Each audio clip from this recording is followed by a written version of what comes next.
In human resources context, turnover is the act of replacing an employee with a new employee. Partings between organizations and employees may consist of termination, retirement, death, interagency transfers, and resignations. An organization's turnover is measured as a percentage rate, which is referred to as its turnover rate. Turnover rate is the percentage of employees in a workforce that leave during a certain period of time. Organizations and industries as a whole measure their turnover rate during a fiscal or calendar year. If an employer is said to have a high turnover rate relative to its competitors, it means that employees of the company have a shorter average tenure than those of other companies in the same industry.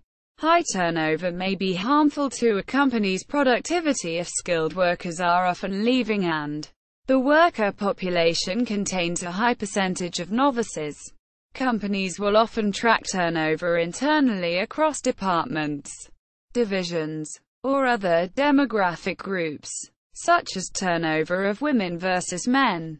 Most companies allow managers to terminate employees at any time, for any reason, or for no reason at all, even if the employee is in good standing. Additionally, companies track voluntary turnover more accurately by presenting parting employees with surveys, thus identifying specific reasons as to why they may be choosing to resign. Many organizations have discovered that turnover is reduced significantly when issues affecting employees are addressed immediately and professionally. Companies try to reduce employee turnover rates by offering benefits such as paid sick days, paid holidays and flexible schedules. In the United States, the average total of non-farm seasonally adjusted monthly turnover was 3.3% for the period from December 2000 to November 2008. However, rates vary widely when compared over different periods of time and with different job sectors. For example, during the 2001 to 2006 period, the annual turnover rate for all industry sectors averaged 39.6% prior to seasonal adjustments, while the leisure and hospitality sector experienced an average annual rate of 74.6% during this same period. Varieties. There are 4 types of turnovers.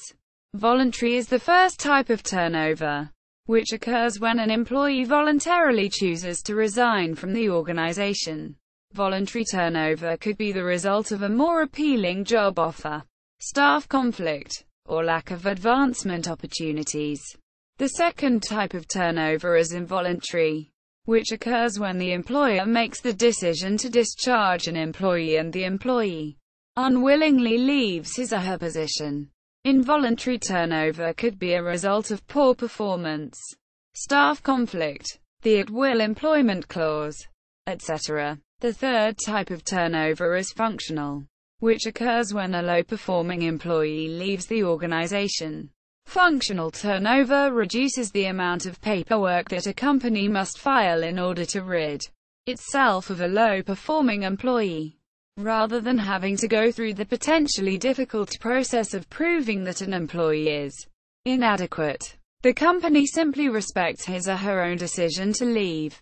The fourth type of turnover is dysfunctional, which occurs when a high-performing employee leaves the organization. Dysfunctional turnover can be potentially costly to an organization, and could be the result of a more appealing job offer or lack of opportunities in career advancement. Too much turnover is not only costly, but it can also give an organization a bad reputation. However, there is also good turnover, which occurs when an organization finds a better fit with a new employee in a certain position. Good turnover can also transpire when an employee has outgrown opportunities within a certain organization and must move forward with his or her career in a new organization. Costs. When accounting for the costs, both real costs, such as time taken to select and recruit a replacement, and also opportunity costs, such as lost productivity, The cost of employee turnover to for-profit organizations has been estimated to be between 30%, the figure used by the American Management Association, to upwards of 150% of the employee's remuneration package. There are both direct and indirect costs. Direct costs relate to the leaving costs, replacement costs and transitions costs, and indirect costs relate to the loss of production, reduced performance levels, unnecessary overtime and low morale. The true cost of turnover is going to depend on a number of variables, including ease or difficulty in filling the position and the nature of the job itself.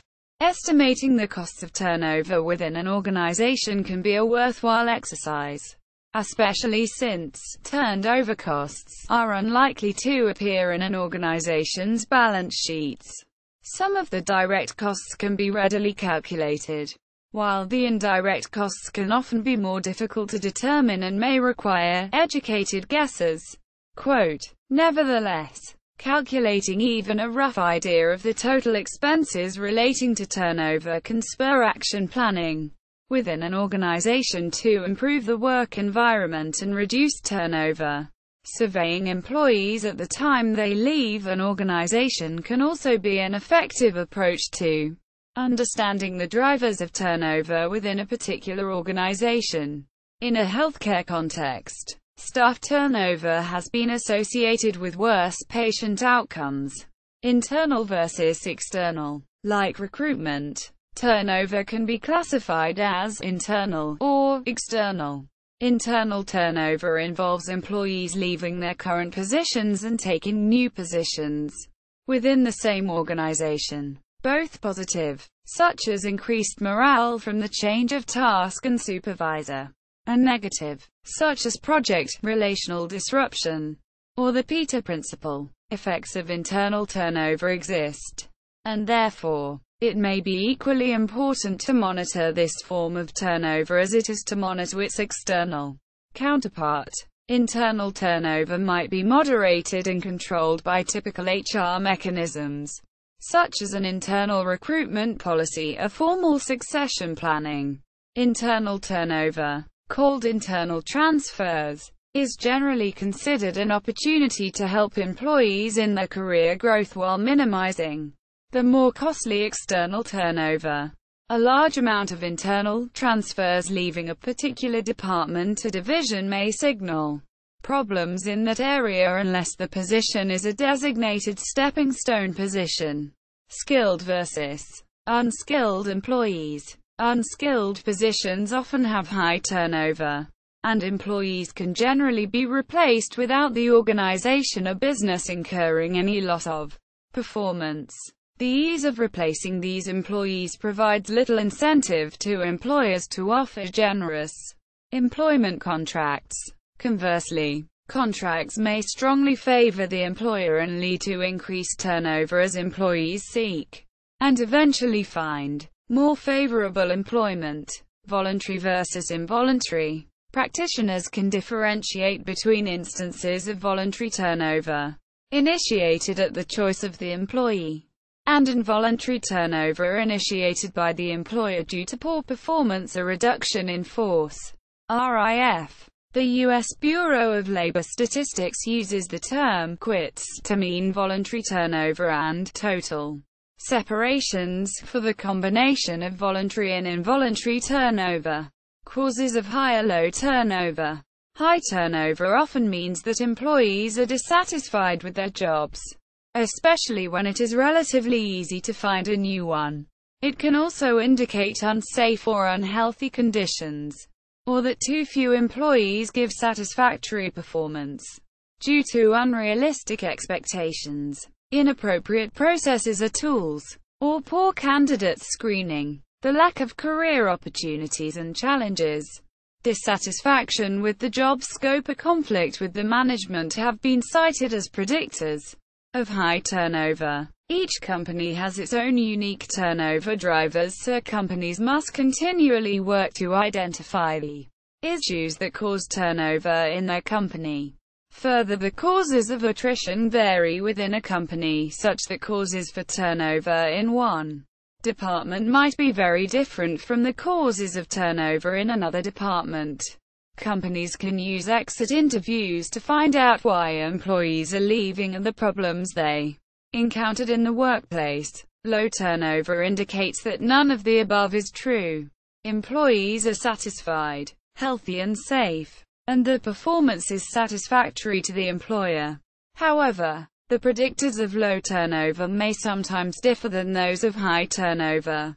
Aside from the aforementioned career opportunities, salary, corporate culture, management's recognition, and a comfortable workplace seem to impact employees' decision to stay with their employer.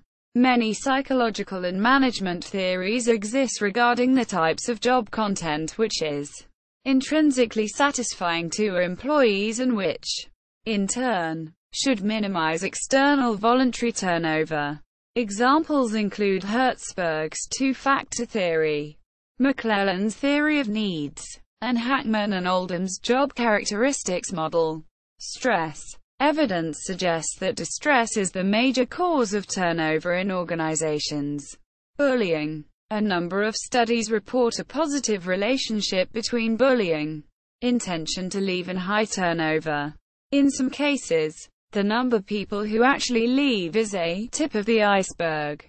Many more who remain have considered leaving. In O'Connell al. S.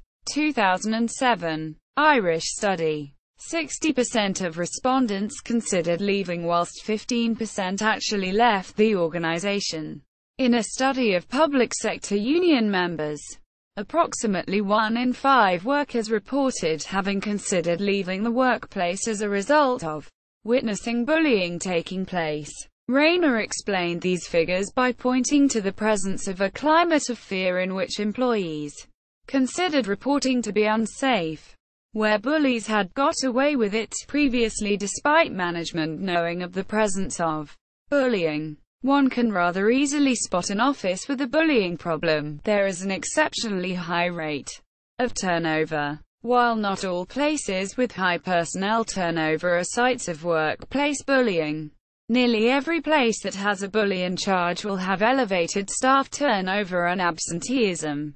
Narcissism and psychopathy. According to Thomas, there tends to be a higher level of stress with people who work or interact with a narcissist, which in turn increases absenteeism and staff turnover. Body finds the same dynamic where there is a corporate psychopath in the organization. Investments. Low turnover may indicate the presence of employee investments, also known side bets, in the position. Certain benefits may be enjoyed while the employee remains employed with the organization, which would be lost upon resignation, e.g., health insurance, discounted home loans, redundancy packages. Such employees would be expected to demonstrate lower intent to leave than if such side bets were not present. How to prevent. Employees are important in any running of a business. Without them, the business would be unsuccessful. However, more and more employers today are finding that employees remain for approximately 23 to 24 months, according to the 2006 Bureau of Labor Statistics. The Employment Policy Foundation states that it costs a company an average of $15,000 per employee, which includes separation costs, including paperwork, unemployment, vacancy costs, including overtime of temporary employees, and replacement costs including advertisement, interview time, relocation, training, and decreased productivity when colleagues depart. Providing a stimulating workplace environment, which fosters happy, motivated and empowered individuals, lowers employee turnover and absentee rates. Promoting a work environment that fosters personal and professional growth promotes harmony and encouragement on all levels, so the effects are felt company-wide.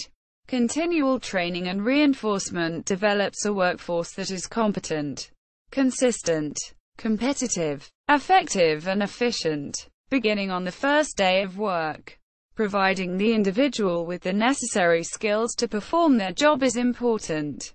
Before the first day, it is important the interview and hiring process expose new hires to an explanation of the company, so individuals know whether the job is their best choice.